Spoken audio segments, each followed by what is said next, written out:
Melissa G. Wilson here from Networlding and Networlding Publishing, books and more that make the world better.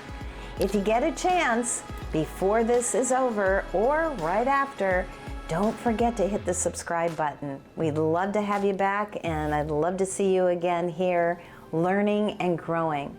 Because, as we say in Networlding, anything is possible. And I would say, taking a line from Mary Poppins 2, that anything is possible, even the impossible, as Emily Blunt says in the movie. So let's get started here. Today I'm talking about the question, how do thought leaders grow their thought leadership meteorically? Well, the answer is pretty simple. The answer is writing books. There's nothing like author status. Take this book, Networlding, which was my 7th book. I published this through Josie Bass, which publishes leadership books.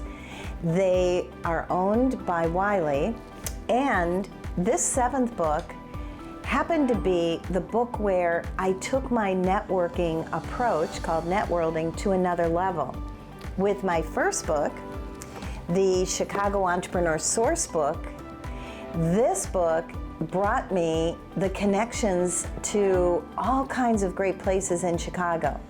I had the honor of having a law degree, and it brought me into law firms, into accounting firms, into banks especially, because they're very focused on relationship building. And this was back in the 90s, and it helped secure my connection into entrepreneurship. Going back to the first book, it started for the first 10 years of writing books into the 7th book in year 10. I focused on entrepreneurship. At that time, I just happened to be here in Chicago when we had so much of a boom around entrepreneurship. Imagine at that time, only 17% of women own small businesses. That's pretty hard to believe that in the 90s that was the case. Doesn't even make sense, but it was true. We also had a women's business advocate for the state of Illinois. I got to connect with her because she found that the resource book I created, which had more than 350 resources in every area of starting a business, that she felt this book was the best resource book. Crain's noted it too and named it one of the 10 top business books of the year back then.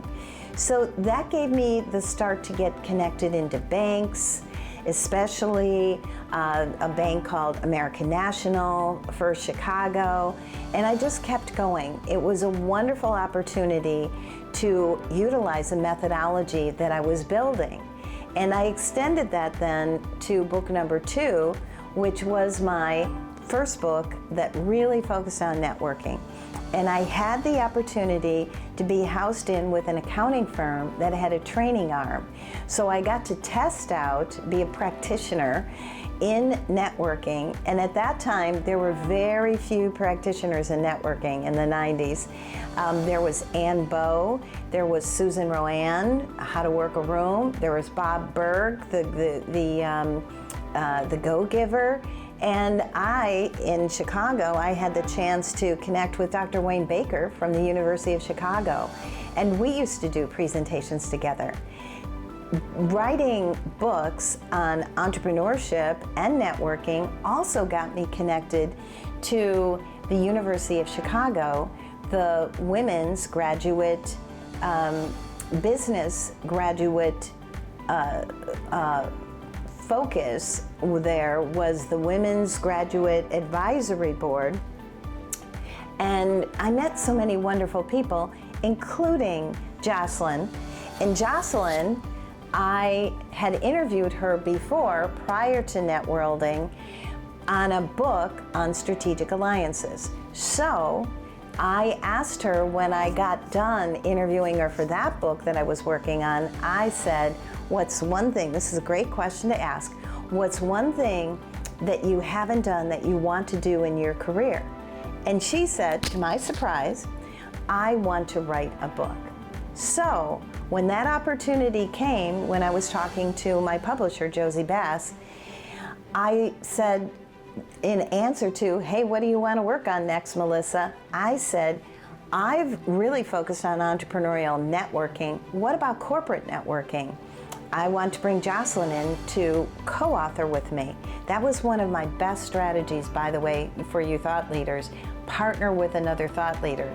You're more than the sum of your two parts. So we got together, created Networlding, and I kept my methodology but added an element on what I call the 7 levels of support, or the Great Exchange. And that ended up creating a wonderful process that was also about paying it forward, giving back. And it brought me into Motorola, where Jocelyn then got promoted to become the first Chief Marketing Officer. Exciting times, and the tool was the book. And it was about thought leadership and making a difference.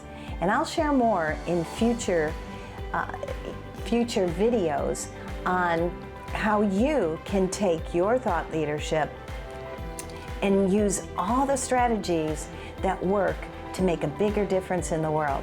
Come along with me, subscribe to this channel, and we'll see you next time.